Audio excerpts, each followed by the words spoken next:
Imagine the moment your balance hits zero and stays there. Not the familiar low balance anxiety that most people have navigated at some point, the careful rationing of the last few days before a payment arrives, the mental arithmetic running quietly in the background of every small purchase decision.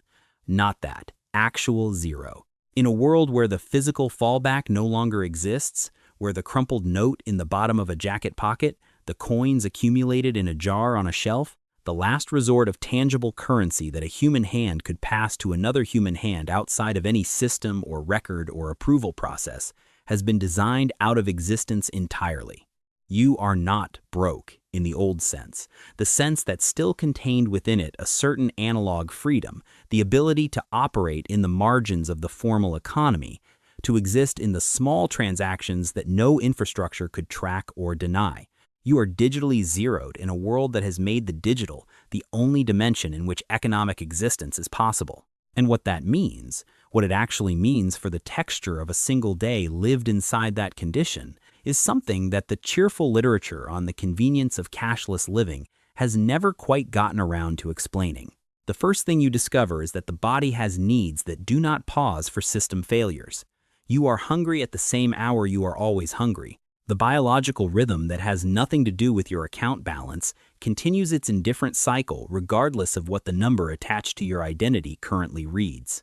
And in a cashless society, the question of feeding yourself, which in previous eras of human poverty retained a certain irreducible physicality, a piece of bread that could be given, a meal that could be shared without passing through any intermediary infrastructure, has been thoroughly intermediated.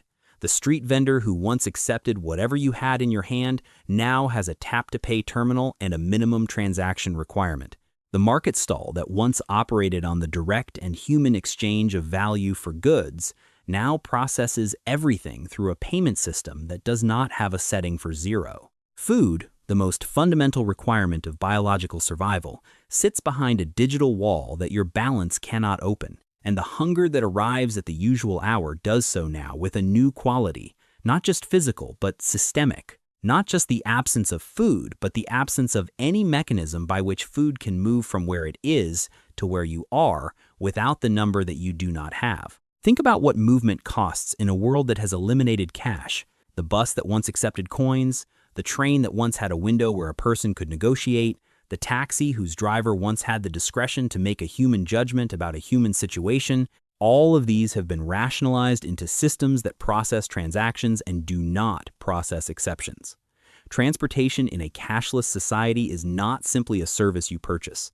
It is infrastructure access, and infrastructure access in the fully digitized world is binary in a way that older systems, with all their inefficiencies and their human margins, never quite managed to be. You either have the balance that opens the gate or you do not. The gate does not have a face. It cannot be appealed to. It does not have the capacity to look at you and make the kind of contextual judgment that human beings make for each other constantly and informally when systems are not present to make it for them. The gate processes your card, finds the balance insufficient, and declines the transaction with the same indifferent efficiency with which it approves 1,000 others every hour. You are not refused by a person. You are refused by a condition. And the distinction matters more than it might initially seem. The social experience of being zeroed in a cashless society has a particular texture that is different from the social experience of poverty in any previous era, and the difference is not incidental, it is architectural. In a world where cash existed, the visibility of financial hardship was distributed across a range of signals that allowed for human interpretation and human response. A person visibly struggling could be helped in ways that bypass the formal system entirely. A neighbor could pass food over a fence. A shopkeeper could make a private judgment about extending informal credit to someone they knew. A stranger could press a note into a hand on a street corner, and the transaction would be complete, immediate, requiring no infrastructure, no approval, no digital identity, no account in good standing.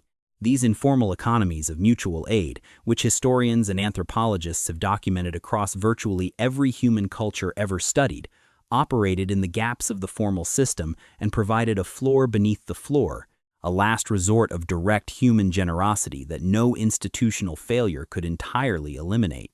In a cashless society, those gaps have been closed. The floor beneath the floor has been removed. Every transaction, including the transactions of basic human solidarity, must now pass through infrastructure that has terms and conditions and that does not make exceptions for emergencies. The psychological experience of being financially zeroed in a fully digital economy introduces a new category of distress that older frameworks for understanding poverty do not quite capture. Financial exclusion in the cashless world is not simply deprivation, it is erasure. The cash economy, whatever its limitations, allowed a person to exist economically in a way that was independent of any institution's willingness to extend them participation. You had the coins or you did not. But the coins themselves were yours, unconditionally, in the most physical and undeniable sense of ownership that exists. They could not be frozen. They could not be suspended pending review.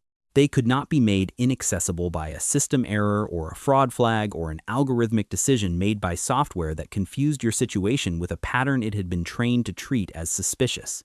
The cash was there or it was not, and if it was there, it was available, full stop, in the way that only physical objects in your direct possession are ever truly and unconditionally available. Digital money is not like this. Digital money exists at the pleasure of the infrastructure that holds it, and when you are zeroed in a digital system, you are not simply without resources, you are without standing. You are a participant in a network that has stopped recognizing your participation. The data trail that a cashless society generates around financial failure adds a dimension to poverty that is genuinely new in human history. Every decline transaction is recorded. Every moment at which your balance proved insufficient to meet a need is logged, time-stamped, attached to your digital identity, and available to the systems that will make future judgments about your creditworthiness, your insurability, your eligibility for housing, your access to the services that being a functioning member of a modern society requires. The person who ran out of cash in 1975 left no permanent record of the fact. The experience was real and difficult and consequential in immediate human terms, but it did not follow them into every future interaction with every institution that their life subsequently required them to navigate. In the cashless world, the zero balance is not a temporary condition. It is a data point. And data points in digital systems have a persistence that human memory, which forgets and forgives and contextualizes and moves on, was never designed to match. Your worst financial moment becomes a permanent feature of the record that precedes you into every room you subsequently try to enter. The question that being zeroed in a cashless society eventually forces you toward is not the question of how to get more money, urgent and practical as that question is. It is the deeper and more disturbing question of what kind of existence is possible outside the digital economy when the digital economy has been made the only economy. Previous generations of the destitute, and this is not a romanticization of destitution but an honest accounting of what it contained, retained a certain irreducible human capacity to exist outside the formal system, to barter, to forage, to build informal arrangements with other people that required nothing but mutual willingness and the physical proximity of human beings who recognized each other's needs. That capacity has not been eliminated by the cashless transition, but it has been pushed so far to the margins of a society organized entirely around digital transaction that accessing it requires a kind of social and practical knowledge that most people living inside the convenience of the fully digitized world have never needed to develop and do not possess. You are zeroed not just financially, but in terms of the skills and relationships and informal knowledge that would allow you to exist meaningfully outside the system that has just stopped recognizing you.